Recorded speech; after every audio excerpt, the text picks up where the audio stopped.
Muy buenos días para todos. Bienvenidos. Queremos dar inicio al segundo día del tercer Congreso de Hidrógeno y Eficiencia Energética con un panel que en esta mañana nos invita a explorar las conexiones entre innovación, sostenibilidad y desarrollo industrial desde las experiencias de los clústeres en Colombia. Es momento del panel Nodos de Innovación, el futuro sostenible de los clústeres industriales. Por eso queremos invitar al escenario a los miembros de este panel. Raúl Pérez Tatis, gerente general de la Sociedad Portuaria de Puerto Bahía. Bienvenido. También invitamos a Javier Borges, gerente general de Challenger. Invitamos a Mónica Torres Sierra, consel en CMS, Rodríguez Azuero, Juan David Molina, Colombia Inteligente, y por supuesto el moderador de este espacio, Ricardo Mejía, quien es Senior Regional Manager para América Latina de EPRI. Bienvenidos todos los miembros de este panel para iniciar esta mañana con esta importante conversación sobre nodos de innovación, el futuro sostenible de los clústeres industriales en Colombia. Por supuesto, queremos darle la bienvenida también a nuestro moderador, quien tiene la palabra para arrancar esta agenda académica en nuestro segundo día del Congreso.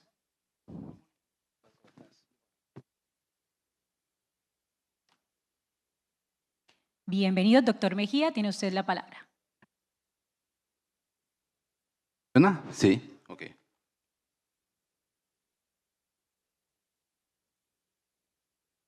Bueno, buenos días a todos, a todas.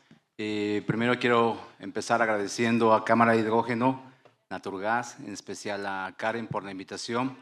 En verdad es un honor para mí darles la bienvenida a este panel de nodos de innovación, el futuro sostenible de los clústeres industriales, en el marco del tercer Congreso de Hidrógeno y Eficiencia Energética en esta hermosa ciudad de Cartagena.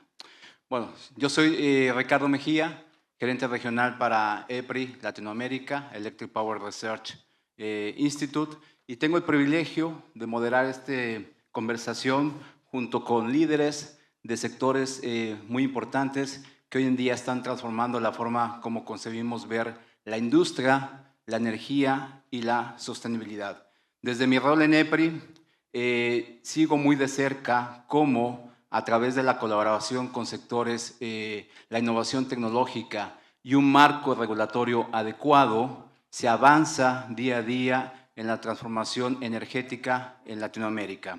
Hoy nos convoca una pregunta muy fundamental para todos y quiero invitar a reflexionar muy lentamente en este tema de cómo podemos convertir estos clústeres industriales en verdaderos nodos de innovación tecnológica y sostenibilidad.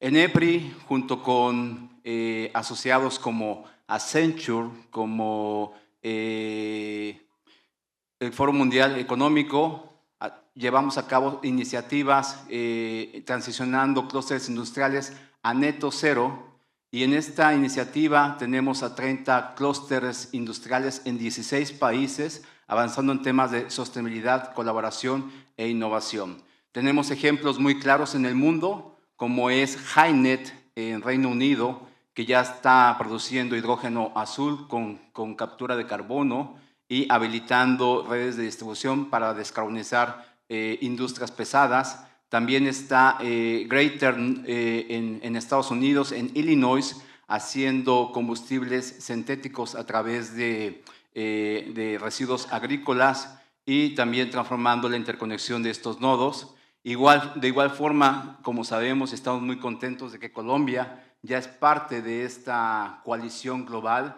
a través del clúster industrial en Cartagena, y se forma y es parte esencial en Latinoamérica, Colombia, para la transición energética. Estos ejemplos demuestran que los clústeres industriales pueden realmente ser nodos de innovación, pero también pueden ser competitivos, sostenibles y también pueden ser con valor compartido. Acá tengo grandes líderes del sector. Me acompaña Juan David Molina, de Colombia Inteligente, Javier de Challenger, Mónica de CMS Rodríguez Azuero y Raúl de la parte de Puerto Bahía. Entonces, yo los invito a reflexionar, a pensar con nosotros, a escuchar detenidamente y a cuestionar con apertura cómo estos clústeres industriales realmente los podemos convertir en nodos de innovación y en ecosistemas industriales que pueden ser conectados y pueden ser bajos en carbono. Bueno, sin más preámbulo, quiero comenzar con preguntas para los panelistas. Entonces, empiezo desde un punto de vista estratégico y para esto, Raúl, por favor, ¿nos podrás contar cómo los puertos actualmente y en el futuro están habilitando infraestructura energética como amoníaco, como hidrógeno, como la parte de electrificación y más el Puerto Bahía, cuál es el rol que juega en el clúster industrial Cartagena? Dale, buenos días. Primero, Ricardo, muchas gracias por liderar este panel y por la pregunta. Un saludo especial a Karen, muchas gracias por la invitación. También al vicepresidente Concha de la ANDI que nos acompaña acá y a Naturgas. Bueno, yo hablo desde la perspectiva primero de puertos, ¿no? Puerto Bahía es un puerto aquí en Cartagena, es un puerto de gran calado. Es un puerto que le llaman en la industria multipropósito porque maneja carga líquida y carga seca también, contenedores, carros y todo tipo de carga. Una de las principales ventajas que tenemos, ya entrando al tema de los clústeres, como puerto, es que al final del día muchas de las cosas no se fabrican acá en Colombia. Colombia quiere hacer energía eólica, pero Colombia no fabrica aspas, no fabrica las turbinas, igualmente no es un gran productor de paneles solares, entonces todas esas, en Puerto Bahía tenemos un eslogan que es conectamos comunidades, movemos energía, y al final del día yo siento que eso es un poco la labor de un puerto, ¿no? Conectar una comunidad con otra, una comunidad que necesita algo versus una comunidad que lo tiene o lo produce, entendiendo aquí por comunidad diferentes países o industrias. Pero bueno, ese es el primer papel. Ahora, ¿cuál es el papel principal? Lo que a mí respecta en los clústeres industriales, el puerto debe ser un agregador de demanda. O sea, no hay nada más natural para un puerto que ser un agregador de demanda. Y el caso hidrógeno, yo diría que es un caso muy particular, porque si tu hidrógeno vas a producir una cantidad solamente para el consumo local, lo más seguro es que te quede un impacto muy alto en el costo. Mientras que si lo haces en un clúster donde haya una industria, y pongamos el ejemplo aquí de Cartagena, el clúster más grande a nivel petroquímico que tiene Colombia está acá en Mamonal, la refinería más moderna con una capacidad de producción de más de 200.000 barriles día, está acá en Cartagena, perdón, en Cartagena el clúster petroquímico, estamos en una bahía de gran calado. Por aquí pasan más de 4.000 buques al año, pasan aquí, llegan a la bahía de Cartagena. Entonces, si tú juntas ese consumo local que puede tener esta industria acá, el bunkering, que el bunkering es como se llama en el tema portuario, echarle combustible a los buques, y todos sabemos que el amoníaco está pensado también, el hidrógeno, como un combustible muy importante para el sector marítimo, y además de eso vuelves una plataforma, un hub de exportación a Cartagena de hidrógeno, ahí sí vas a tener una agregación de demanda que va a ser vital para poder llegar a tener digamos que un volumen que haga que sea eficiente la tarifa, porque tal vez, ayer lo hablaron varias veces, incluso lo comentó Jeffrey, creo que es VP de EPRI, y hablaba del hub de energía más que del clúster de esta industria, y al final uno de los temas críticos que hay que revisar es cómo bajamos el precio. Yo creo que esa es una labor fundamental en la que los puertos pueden aportar. Gracias, Raúl. Muy interesante. Y como este ejemplo, tenemos ejemplos ya fehacientes, como es el puerto de Rotterdam, ¿no? Que también podemos aprender bastante lo que están haciendo en Rotterdam en términos de hidrógeno verde, en términos de transporte, en términos de demanda, como clúster. Ahora, desde el punto de vista manufactura, demanda, y para eso, Javier, te pregunto, ¿qué piensas tú? ¿Cómo es el reto desde el punto de vista manufactura, eficiencia energética, electrificación, estando tú dentro de un clúster industrial? ¿Cómo ha sido esa experiencia? Si puedes compartir con nosotros, Javier. Sí, Ricardo, gracias. Bienvenidos a todos. Realmente, como una compañía enfocada en los usuarios, en el consumidor y desde la perspectiva manufactura, toda esta transición para buscar una eficiencia energética óptima requiere de unas transformaciones fuertes a nivel industrial y a nivel de modelo de negocio.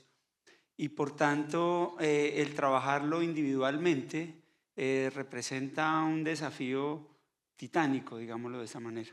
Mientras que al unir esfuerzos a través de los clústeres industriales podemos tener acceso y ventajas que nos van a permitir avanzar mucho más. Es como la famosa frase que solo llegamos más rápido, pero juntos llegamos más lejos. Los clústeres industriales tienen varias ventajas. Lo primero es la generación de una masa crítica, de una economía de escala, que permite obviamente atraer o ejecutar mejores inversiones.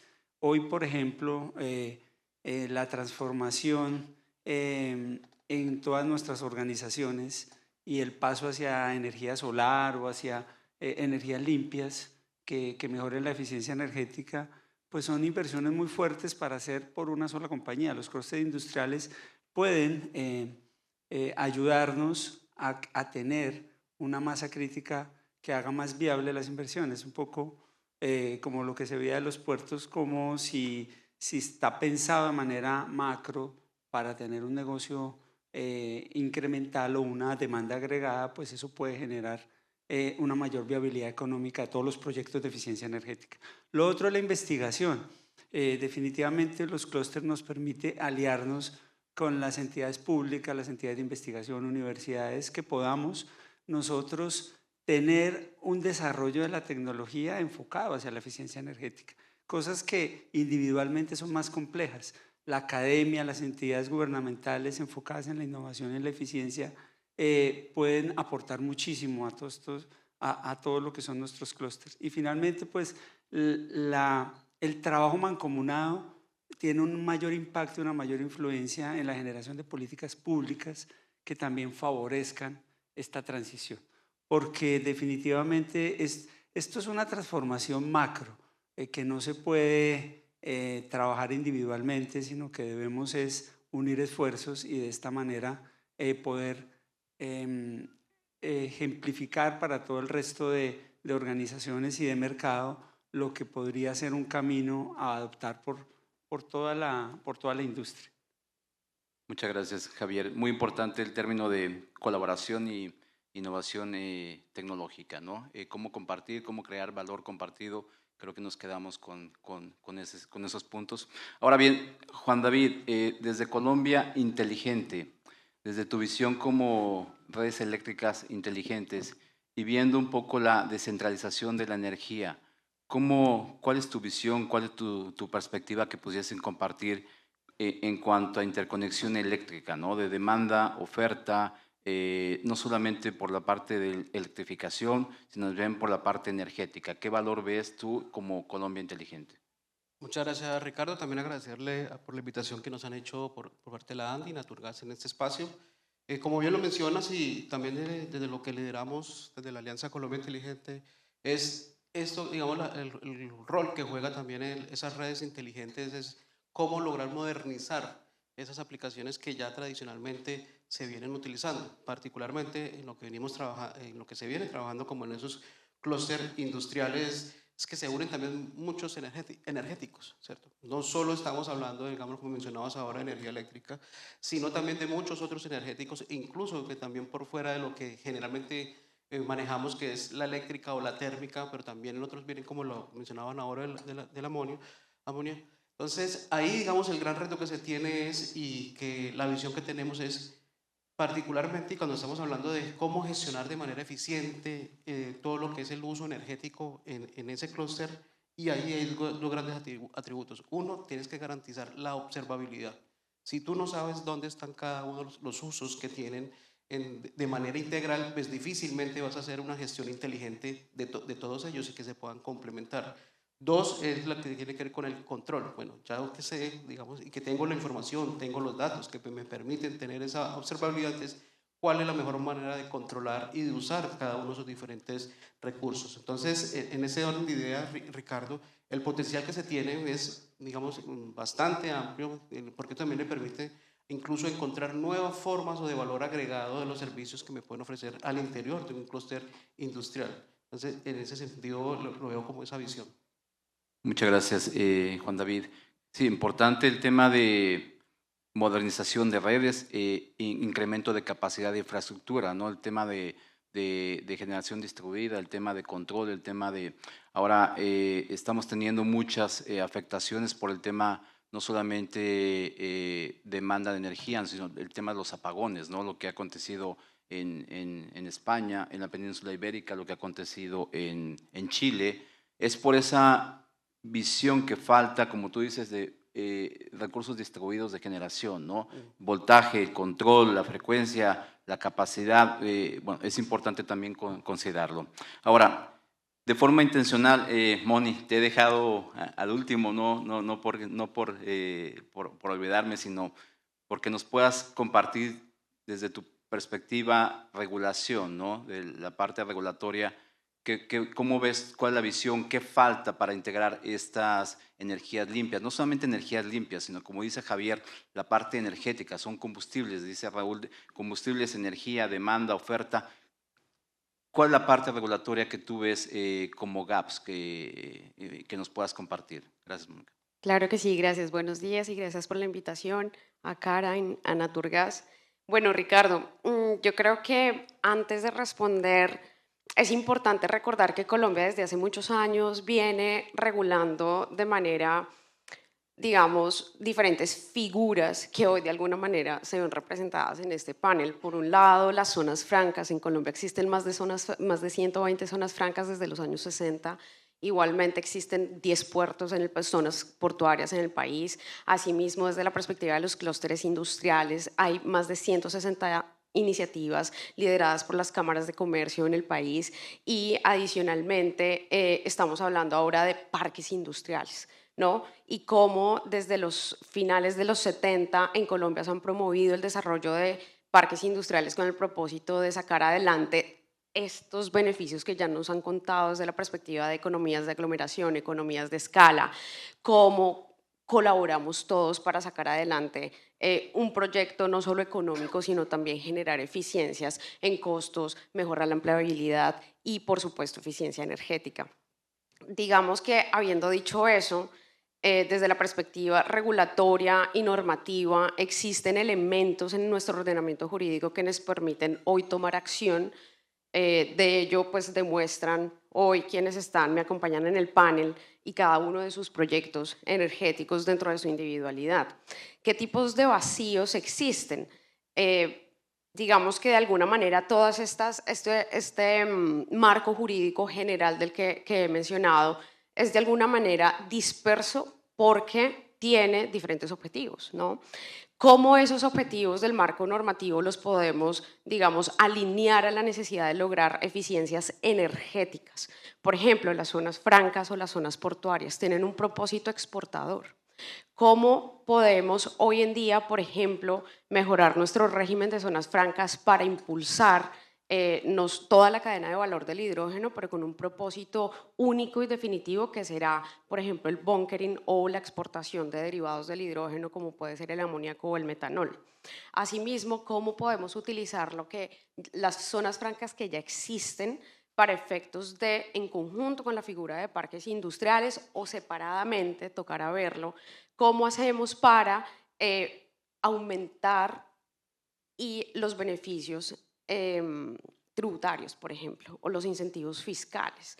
Hoy en día, en materia de eficiencia energética, si bien hemos tenido un marco normativo de hace más de 10 años que ha beneficiado el desarrollo de eficiencias energéticas, sobre todo en el sector industrial, el sector industrial se enfrenta a muchísimos retos desde la perspectiva de la institucionalidad para materializarlos.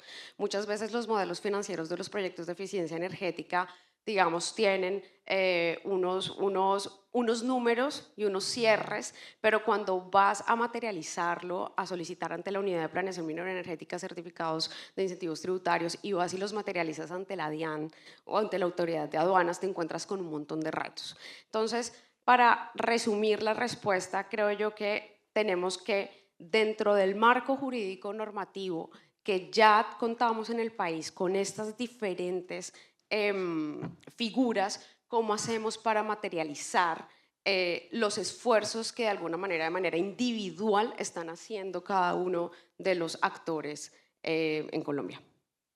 Muchas gracias, Moni. Bueno, lo que recoges aquí y lo que compartes es muy importante, ¿no? Cómo acompañar legalmente a esta cadena de suministro desde el punto de vista colaborativa, no individual, ¿no? Eso es lo que pareciera que hiciera falta también para poder avanzar. Ahora, desde el punto de vista condiciones habilitadoras, me gustaría preguntarle a Raúl, tu visión en cuanto a necesidades de inversión, en cuanto a necesidades de innovación tecnológicas para que realmente llevar a estos puertos como hubs sostenibles. ¿Cuál es tu perspectiva desde ese punto de vista, Raúl, si puedes compartir con nosotros? Dale, bueno, lo primero y siguiendo el tren de pensamiento de Mónica, que recojo mucho la parte esta de que hay que tratar de integralmente hacer un marco normativo.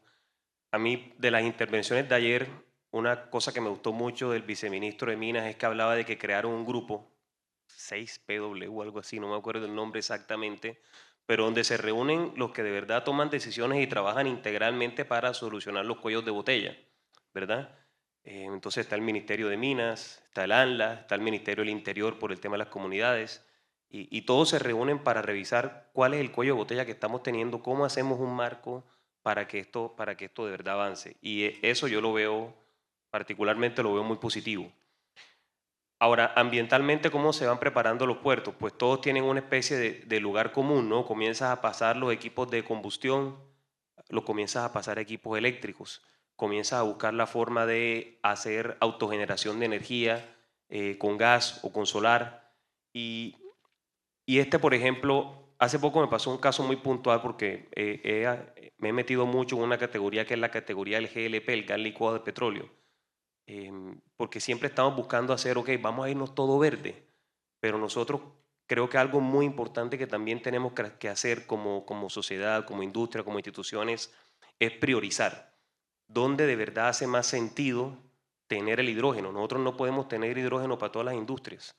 Ayer estaba hablando Paz del Río y decía, bueno, ¿qué pasa si yo cambio el alto horno y en vez de meterle carbón al alto horno o coque, le meto hidrógeno para que capture el oxígeno del mineral de hierro y evito entonces esa combustión? También los de los carros quieren hacer fuel cells con hidrógeno. Aviación, marítimo, no va a alcanzar para todo. Entonces, ¿dónde tenemos que priorizar? Y en el caso de GLP, nosotros hace poco hicimos una alianza en Puerto Bahía a través de nuestra casa filial que es Frontera, con Gasco, que es una compañía chilena, para hacer una planta de GLP. Y cuando estábamos en todo el tema de mostrarlo, decían, bueno, pero ¿y por qué el GLP es contaminante? El GLP es un hidrocarburo, ¿por qué mejor no buscar paneles solares? Entonces el GLP, por ejemplo, los que lo conocen es la pipeta, ¿no? Entonces vámonos al clásico ejemplo de una pipeta de gas que están en la zona rural, en un estrato 2, en un estrato 3, alejado de la ciudad, tienen su pipeta de gas. Tú le pones a esa persona en esa casita un panel solar y pues obviamente sin batería pues en la noche no puede cocinar, solamente puede cocinar cuando hay sol, porque pues el panel solar no tiene necesariamente la capacidad de energía. Imagínense en un país tan atomizado como tiene Colombia la población, ¿cómo haces tú entonces cada vez que se daña un panel solar en un lugar remoto para irlo a arreglar? Entonces, obviamente, ¿qué pasa en ese caso? Entonces, al campesinito que ya había dejado de GLP y puso su torre de solar, el día de mañana le toca entonces, cuando no tiene la energía para cocinar, le toca quemar leña. Entonces va a cortar un árbol para quemar la leña o va a quemar carbón. Entonces se termina generando un efecto contrario al que queremos lograr. Entonces yo creo que algo muy importante es que nos pongamos de acuerdo como industria normativamente, como las instituciones, con el gobierno, con la academia, en cuáles son los verdaderos, los quick wins o las frutas bajas que podemos tomar y cuáles son esas industrias a largo plazo que queremos servir. Nosotros particularmente, y siguiendo con el tren de pensamiento también de Mónica, te estoy robando la intervención, Mónica, disculpa, pero hablaba de los parques, ¿no? Nosotros también estamos involucrados aquí en Cartagena. Hay una iniciativa muy buena de la ANDI precisamente que se llama los PACE, los Parques Ecoindustriales Sostenibles, y lo que busca es replicar una buena práctica de Europa, donde tomamos una zona petroquímica con un buen puerto, con una buena industria, y nos ponemos de acuerdo entre todos. Y el VP nuevamente, Jeffrey de EPRI, ayer tenía una muy buena gráfica al respecto, donde tú comienzas a ver, ok, si yo estoy generando calor y ese calor se bota, ese calor a qué industria le puede servir para lo que es basura para mí o desecho para mí se convierte en materia prima para otro. Y de igual manera con el World Economic Forum también hay una iniciativa para hacer un parque industrial acá en Cartagena, donde también está Promigas, está Ecopetrol y está Puerto Bahía. Esas son las iniciativas que creo que nos mueven hacia adelante. Muchas gracias, Raúl. Bueno, importante el tema de tener un ecosistema industrial interconectado, ¿no? Y resiliente también, ¿no? Ahora, Javier, desde el punto de vista sector manufacturero, y tú con tu experiencia en temas de gestión, en temas de innovación, ¿qué crees tú que puede ser replicable en un clúster industrial, ¿no? Conforme a los aprendizajes y buenas experiencias que han tenido en Challenger? ¿Nos podrías compartir algo, por favor? Sí, yo creo que lo primero es trabajar en la transformación interna organizacional, donde desde tu propósito como organización incluyes toda la parte de sostenibilidad. Nosotros, por ejemplo, como Challenger, algo que podemos compartir es que pasamos de un modelo de gestión tradicional enfocado en la producción, en la productividad, en la mejora de las ganancias, digámoslo así, y en sí llevar los mejores productos hacia los usuarios. Pasamos a un modelo sostenible. ¿Y qué es básicamente la sostenibilidad? Un enfoque en tener cuidado con el impacto económico, el social y el ambiental. Entonces, cuando tú te miras como un generador de sostenibilidad, pues ya no tienes que pensar únicamente en la parte productiva, sino también en qué impacto estás generando a la sociedad. Les doy un ejemplo. Nosotros como organización llegamos a 1 millón de hogares en Colombia al año. Sí, o sea, nos abren sus puertas 1 millón de hogares para acceder a nuestros productos. Y esos productos generan un agregado de eficiencia energética. Obviamente hay una regulación de eficiencia energética en Colombia. Es una regulación digamos que avanzada desde el punto de vista, si la comparamos a nivel general, tenemos una buena normativa que busca mejorar la eficiencia energética, pero es diferente cuando tú la tomas como el cumplimiento de una regulación a cuando la tomas como el compromiso de la organización para generar un impacto positivo social y ambiental. Entonces ya dejas de pensar cuál es el mínimo requerimiento que puedo tener para ser competitivo y pasas a pensar en cuál es la eficiencia que va a generar un impacto hacia la sociedad. Entonces es una transformación inicial, es el reconocimiento de la importancia del impacto social y el ambiental de todo lo que hacemos. Para mí ese es el primer paso, que es la mitad del camino. Entonces es revisar esos modelos de negocio en los que estamos trabajando y cómo eso se vuelve uno de los aportes de ejemplo dentro de un clúster. Porque hoy para muchas compañías, entre más pequeñas, se ve como inalcanzable y los planes de sostenibilidad se ven como algo absolutamente impagable. Pero a la medida que nosotros empezamos a trabajar en conjunto, podemos acompañar un desarrollo general, no solo individual de compañía. Entonces, el aprendizaje como modelo de negocio dentro de Challenger es primero, reflexionemos e incorporémoslo al interior de nuestro propósito. Hoy el propósito de Challenger es llevarle y mejorar la calidad de vida de todos nuestros usuarios, de todos los colombianos y de los países a donde exportamos. pero esa calidad de vida no es solo tener un producto de buen diseño, de buena calidad, sino también un producto que cada vez tenga un mejor impacto social y ambiental. Entonces, básicamente es eso, el poder ser consciente y trabajarlo desde el interior. Como compañía nos falta un montón de recorrido, nosotros hoy somos aprendices en este tema, pero lo que sí les puedo decir es que ya es una decisión coherente y clara de caminar hacia allá. Entonces, cada una de las acciones que tomamos está pensando en cómo mejoramos la eficiencia energética y, repito, no desde la perspectiva de cumplir una regulación, sino desde la perspectiva de ser un verdadero generador de progreso y de impacto positivo social y ambiental para la sociedad. Muchas gracias, Javier. El tema es no solo ser conscientes, ¿no? Sino realmente adoptar es como una misión, una visión, el tema de sostenibilidad, ¿no? Y ser realmente un valor compartido dentro de la empresa y de igual forma transmitirlo dentro de las empresas de un clúster industrial. Creo que es importante lo que compartes. Ahora, Juan David, desde tu punto de vista, condiciones habilitadoras, ¿qué crees tú que se necesita en términos de inversión, en términos de energía, para tener clústeres interconectados energéticamente? Ricardo, yo lo veo desde el siguiente punto de vista o con dos grandes tipos de vectores que nos ayudarían digamos, a estimular un poco más todo lo que tiene que ver con los clústeres industriales.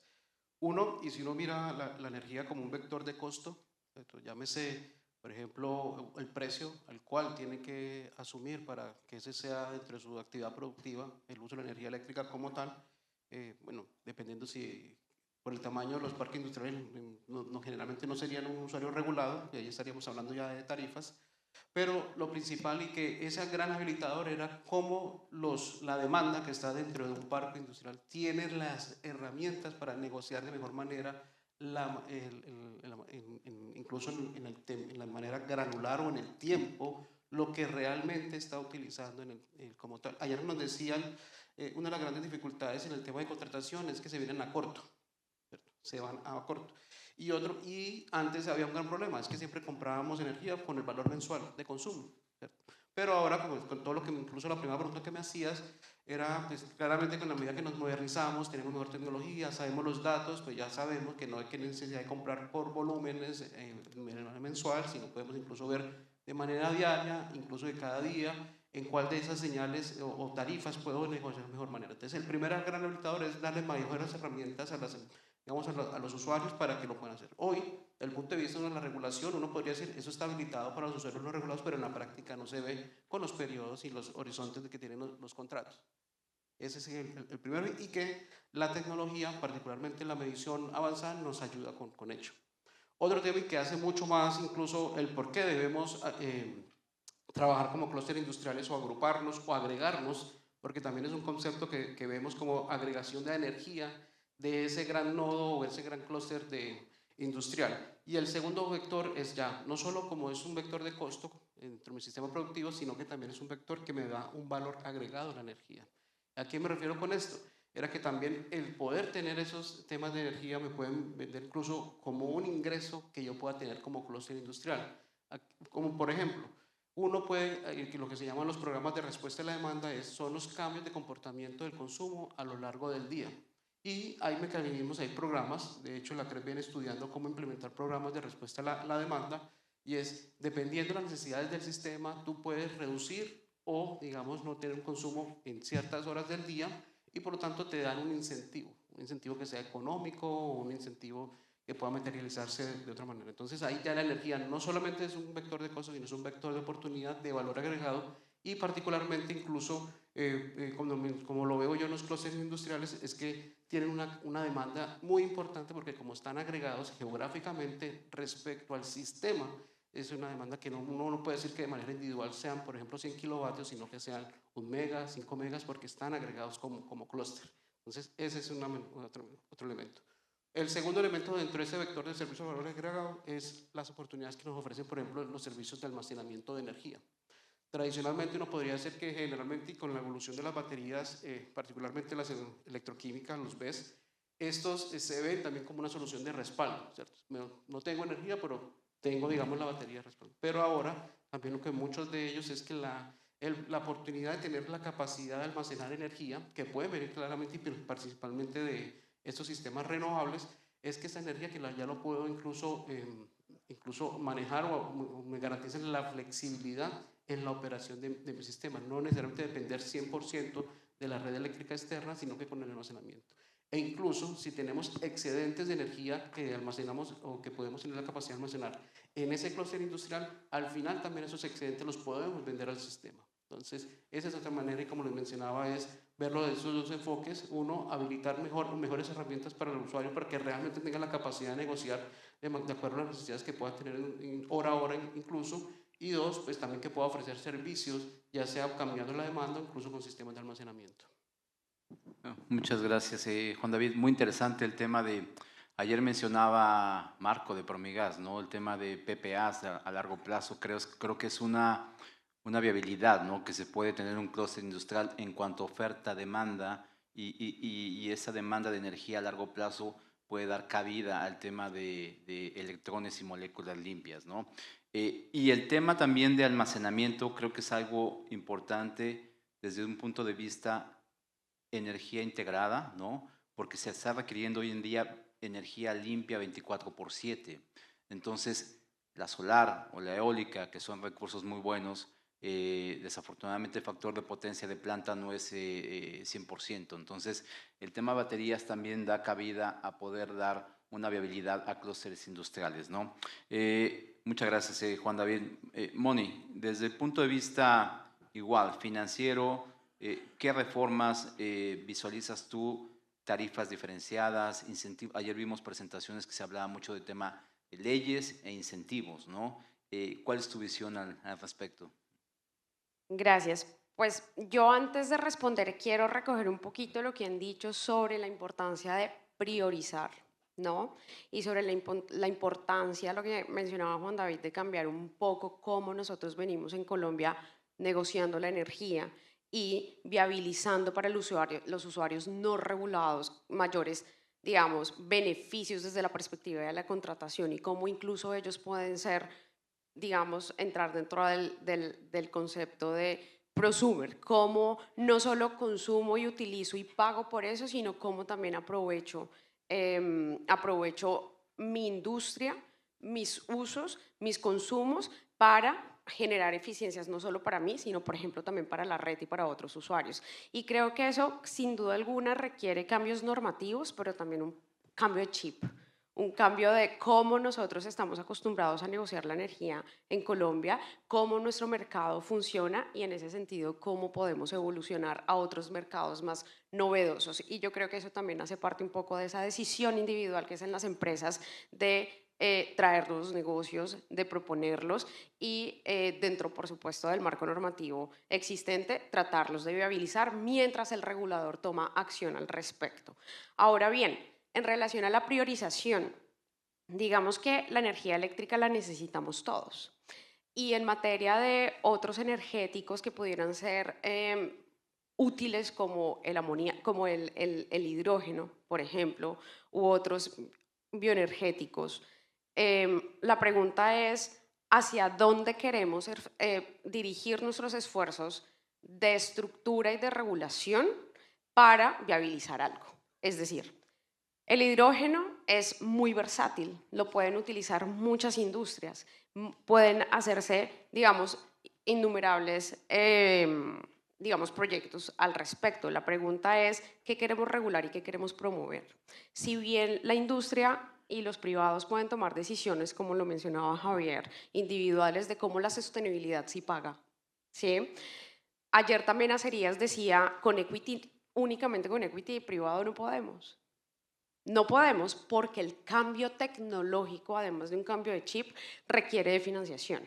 Entonces, en materia de financiación, sí es necesario que, por ejemplo, desde la banca se requieren nuevas líneas de crédito y líneas de crédito verde. Y eso involucra también, digamos, desde la perspectiva cultural, cómo entendemos las nuevas tecnologías y qué tipo de tecnologías queremos cambiar, cómo promovemos el cambio tecnológico, cómo promovemos desde la perspectiva de la financiación, digamos, nuevos proyectos. Ahora bien, desde la perspectiva del aprovechamiento de algunos incentivos tributarios. Llevamos muchos años hablando de incentivos tributarios en Colombia. Sin embargo, el desarrollo o la implementación de estos incentivos se han encontrado con muchísimas barreras. Claro, hoy podemos decir que los incentivos han funcionado y nos han permitido de alguna manera integrar las energías renovables a nuestra matriz a través de diferentes mecanismos, pero hoy el sector industrial, los usuarios no regulados y quienes quieren hacer cambios en su tecnología, quienes quieren generar eficiencias energéticas se encuentran con muchas barreras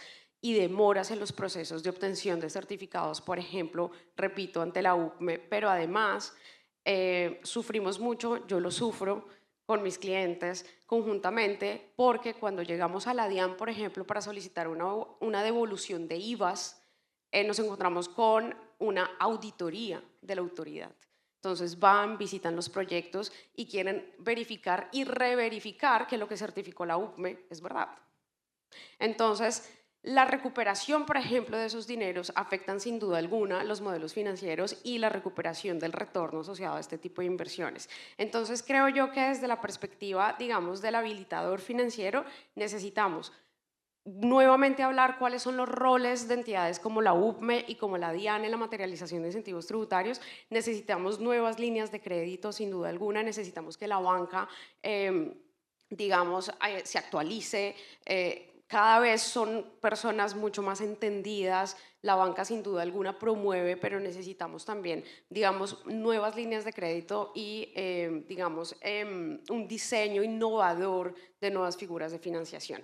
Pero además también quiero recoger algo que decía Juan David sobre la importancia que desde el marco normativo empecemos a centralizar, a crear maneras de medición mucho más específicas, cómo podemos centralizar la información de los parques industriales, de los ecoparques, cómo podemos utilizar estas figuras que ya existen para promover que otras zonas francas y otros puertos también puedan desarrollar. Y por último, creo yo que desde la perspectiva regulatoria tenemos que flexibilizar algunos marcos normativos, como por ejemplo el de las zonas francas.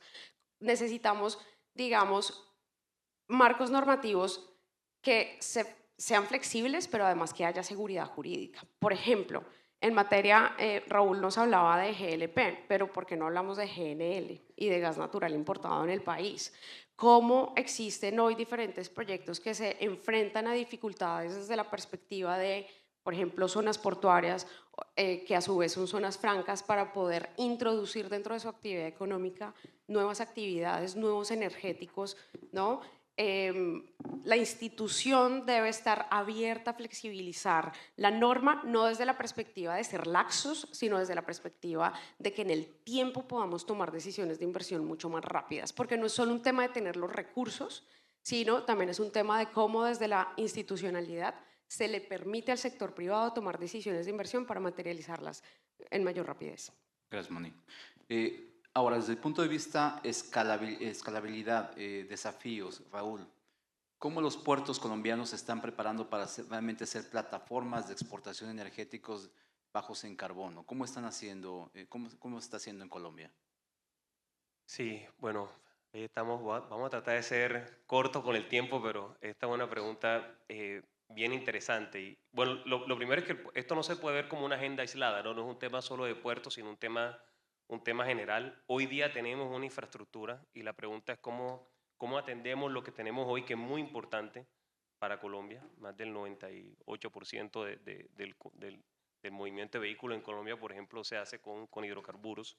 Entonces, ¿cómo nos movemos a siguientes energías sin descuidar lo que tenemos hoy día? Y así como al principio dije que en la intervención del ministro de ayer, del viceministro de Minas, perdón, me gustó lo que habló de coordinación, también hubo algo que no me gustó mucho y es que están haciendo muchos proyecticos pequeños. Estamos aquí haciendo un proyecto de 20 kilos de hidrógeno, aquí estamos haciendo un proyecto de 50 metros cúbicos Y eso va a ser muy difícil, así va a ser muy difícil que de verdad demos pasos interesantes hacia adelante. Y yo creo que el ejemplo que aquí todos conocemos es, nosotros aquí en Colombia tenemos una fábrica infinita de energía eólica de viento que es La Guajira.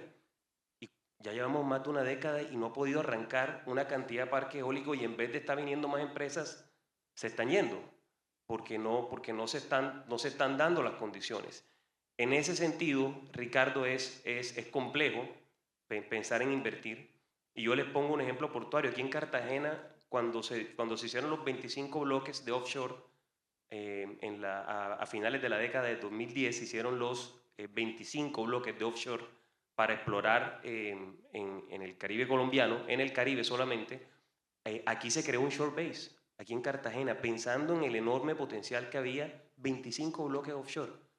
Hoy día esa infraestructura se perdió, atendió 3 exploraciones y después eso se apagó completamente.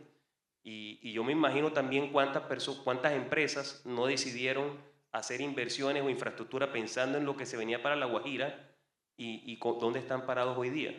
Entonces es muy importante que a nivel general demos unas muestras claras de optimismo, de confianza, para que se generen esas inversiones que el país necesita. Muchas gracias, Raúl. Bueno, creo que un tema importante es planeación integrada, ¿no? Que tenemos que planear de forma integrada. Javier, rápidamente nos puedes compartir ya tu experiencia como challenger, tu visión de cómo podemos escalar esto a los clústeres industriales en términos de eficiencia energética, en términos de clúster industrial. ¿Nos puedes contar rápidamente, por favor? Sí. Para mí el gran desafío es un tema de enfoque estratégico país. Hoy, definitivamente hoy hay muchos esfuerzos individuales y estamos en todo lo contrario de lo que es una sinergia, porque realmente esos esfuerzos terminan perdiéndose. Sin alejarme de lo que es Challenger, yo tuve la oportunidad, duré trabajando 13 años en movilidad eléctrica, enfocando en el desarrollo de movilidad eléctrica. Hoy se ha desarrollado mucha movilidad eléctrica en Colombia, pero todo lo que tiene que ver con infraestructura está muy pobre. Hoy es el segundo país que más ha avanzado en movilidad eléctrica, Colombia, pero cuando vas a ver, yo soy usuario de vehículo eléctrico y la cantidad y la debilidad que hay en la infraestructura es enorme. Entonces, eso es un lío ahora para cargar si uno no está, ¿y qué se dice para viajar intermunicipalmente? Porque las políticas públicas y la estrategia país no ha estado concentrada ni ha priorizado, y entonces esas iniciativas que se hacen empresariales e incluso de los clústeres quedan cojas hacia el futuro. Entonces es importantísimo, y el gran desafío es que no solo trabajemos como clúster, sino que también podamos unir esfuerzos y garantizar que la política pública, la estrategia país sea clara y que sea multimodal, como la movilidad. Siempre el problema es cuando hay un enfoque de decir, no, la solución en una ciudad es el transporte público, o hay que atacar a la moto, o la moto es buena, el carro, no. Finalmente nosotros necesitamos movernos multimodalmente. En algunos momentos es mejor el transporte público, en otros necesita la patineta. A nivel de energía es lo mismo. Estamos trabajando independientemente del hidrógeno, trabajamos la movilidad eléctrica por otro, el gas se vino desarrollando y ahorita tenemos problemas de suministro hacia futuro, y toda la migración que tuvimos no está sustentada en la inversión y en el enfoque país. Entonces, para resumir, necesitamos una planeación estratégica real, gubernamental y de país, para poder caminar todos hacia lo mismo, y que 360 invirtamos, no solo compañías, sino todo el país está enfocado en cuál es ese mapa energético óptimo que necesita este país para desarrollarse hacia el futuro. Gracias, Javier. Rápidamente, Juan David, desde el punto de vista de estandarización de tecnología para la integración de clústeres industriales, ¿cuál es tu visión y qué puedes compartir? De hecho, el sector de los puertos es el mejor ejemplo de la importancia de la estandarización. ¿Por qué tenemos los tamaños de los contenedores? Eso nos indica temas de eficiencia no solo, digamos, en costos, sino también de tiempo. Y los retos que tenemos también a nivel de la industria en Colombia es como apropiarnos de esas mejores prácticas internacionales, porque no pensando entre los parques industriales, claramente van a ofrecer servicios al interior de Colombia, pero sino también a nivel internacional. O viceversa, estamos recibiendo muchos productos a nivel internacional, y ahí, digamos, lo que es la estandarización juega un rol fundamental, porque eso nos permite ser más competitivos, nos permite también reducir costos, e incluso ya cuando estamos hablando en el mundo digitalizado, el poder intercambiar todos esos datos, la manera en que se configuran los formatos en cada uno de ellos, en la medida de que también seamos estándares, utilicemos estándares, pues también nos van a permitir esas ganancias. Y para cerrar aquí, Ricardo, incluso también hay estándares, por ejemplo, aquí en contexto colombiano, ya hay estándares para lo que tiene que ver con temas de sectores inteligentes, visto como una ciudad, pero es al interior de una ciudad, pues hay muchas capas, una de ellas también lo podemos ver a nivel industrial. Entonces, cómo también apropiarnos no solo de esos estándares que hay de eficiencia energética o de, por ejemplo, como certificaciones LEED, entre otras, sino también de cómo esa visión de red inteligente o de ciudad inteligente también nos permite facilitar eso para tener, digamos, un servicio lo más costo eficiente posible. Muchas gracias, Juan David.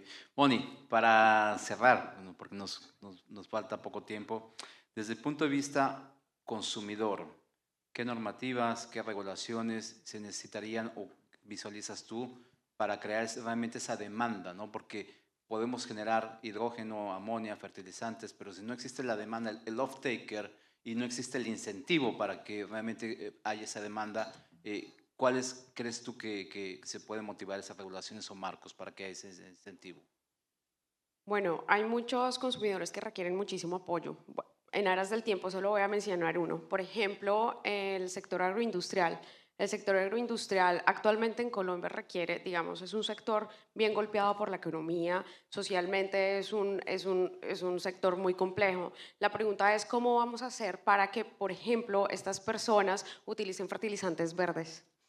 Sin duda alguna, la prima verde que involucra pagar este tipo de productos para estos consumidores es imposible desde la perspectiva económica, y en ese sentido la manera única de incentivarlos es que desde la perspectiva de la política pública logremos crear incentivos, por ejemplo, fiscales o no fiscales, tanto de financiación como tributarios, o incluso subsidios o subvenciones que permitan crear una demanda de consumo de fertilizantes verdes, pero para eso a su vez necesitamos apoyar la creación de oferta de este tipo de proyectos locales.